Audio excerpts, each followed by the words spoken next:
दमयंती और नल ने नियम बना लिया।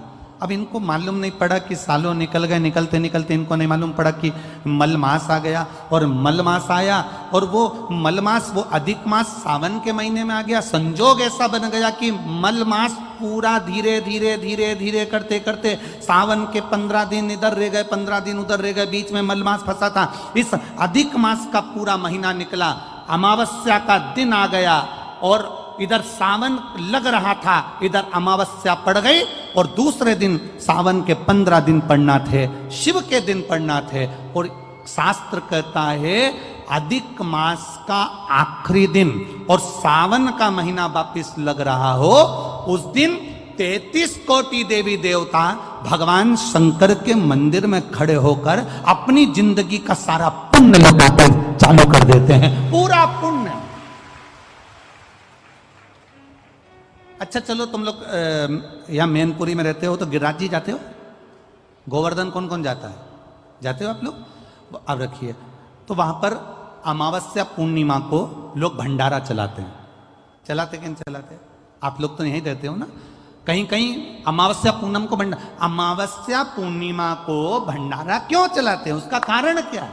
इनने कौन सी कथा सुन रखी है कि अमावस्या पूर्णिमा को भंडारा करो? अमावस्या के दिन कोई शंकर का भगत आ गया, कोई शिव का उपासक आ गया, कोई शिव का ओगरदानी का भगत आ गया, कोई नारायण का भगत आ गया, उसको कुछ खिला दो, उसका मुंह झूठा करा दो। आखिर कारण क्या है? बड़े बड़े घरों में ब्राह्मण को निमंत्रण दिया जाता है, अमावस्या है पंडित जी आ जाना भोजन कर जाना, पूर्णिमा है पंडित जी आ जाना भोजन कर जाना, पूर्णिमा के दिन कथा कर जाना, अमावस्या के दिन कथा कर जाना। अमावस पूनम का ऐसा योग क्यों बनता है? उसका कारण केवल एक, शिव महापुराण की कथा कर रही है।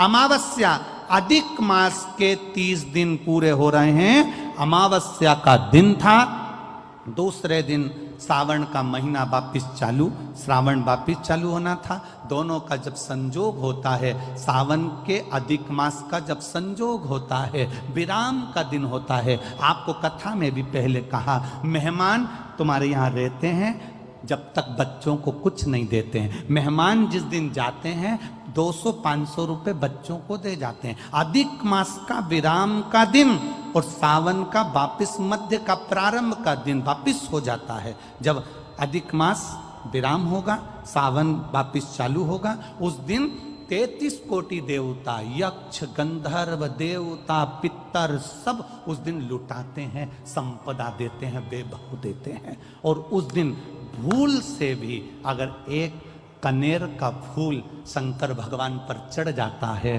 तो जिंदगी का सारा भंडार बाबा भर जाता है। एक पुष्प,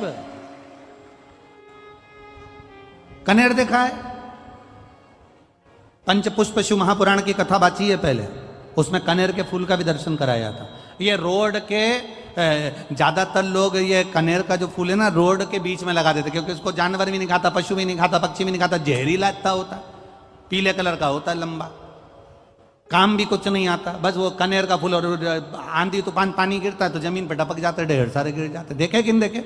अरे बोलो तो जम के, देखा है ना? उसको बकरी भी नहीं खाए, पशु भी नहीं खाए, पक्षी भी नहीं खाए, जानवर भी नहीं खाए, जहरीला कनेर का पीला पुष्प। भूलवश आज राजा नल और दमयंती जा रहे थे, उनको फूल नहीं मिले, शिव जी को समर्पित करने के लिए कोई पुष्प ना मिला। इनको अंदाजा नहीं है कि आज अधिक मास का विराम है, आज दूसरे दिन सावन का वापिस मिलन है। इनको नहीं ज्ञात था कि 33 कोटि देवता अपना भंडार लुटाने के लिए तैयार रहते हैं। 33 कोटि देवता, भूलवश। हमसे लोग कह रहे थे, गुरुजी आपने सीहोर की जो कावड़ यात्रा रखी वो 16 अगस्त को रखी, जिस दिन अधिक मास का विराम है और दूसरे दिन वापस सावन चालू है। कम से कम संडे को रखना था, रविवार को रखना था, तो लोग ज़्यादा आते पहुँचते। हमने कहा, हमें लोगों से मतलब नहीं, हमें संजोग से मतलब है। जिस दिन बाबा को जल चढ़ेगा, कनेर का फूल चढ़ेगा, उस दिन बाबा मेरा कुबेर भंडारी कितना दे जाएगा यह किसी को नहीं मालूम है।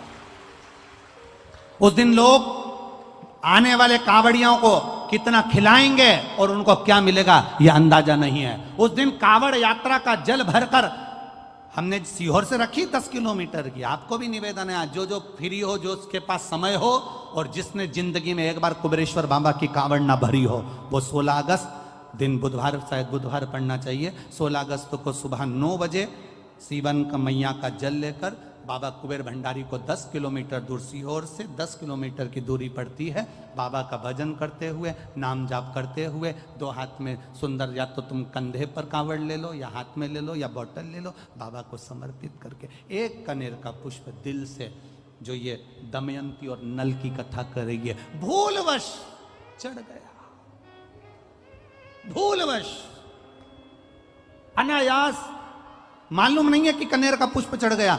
अब इनको पुष्प ना मिला, पुष्प ना मिला, ना मिलने पर इन्होंने देखा मार्ग से जाते जाते इस पुष्प पर ना पक्षी बैठ रहा है, ना पशु बैठ रहा है, ना इसको कोई खा रहा है, ना कोई जान रहा है।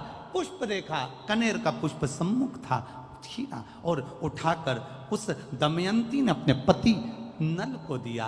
नल ने वो पुष्प देव अधिदेव महादेव को समर्पित किया। समर्पित करा हुआ पुष्प नीचे गिर गया। नीचे गिरा तो वो गिरता हुआ पुष्प अशोक सुंदरी वाली जगह पर जाकर टिक गया। तब अशोक सुंदरी ने देव अधिदेव महादेव से कहा, पिताजी इसने पुष्प मुझे दिया है। शिव कहते हैं ये पुष्प जो मुझे प्राप्त हुआ था, मैंने तुझे दिया था। ये स्थान देवी का हस्तकमल है। आज का दिन 33 कोटि देवता अपना भंडार, अपना पुण्य मनुष्य को देते हैं, इसलिए आज तुम पुण्य दीजिए। सब देवताओं ने मिलकर जब पुण्य दिया, नल का सड़ता हुआ शरीर, काला पड़ा शरीर, रोग से ग्रसित शरीर नल का ठीक हो गया, और जो पुष्कर ने धन लिया था वो वापिस राजा नल को प्राप्त हो गया।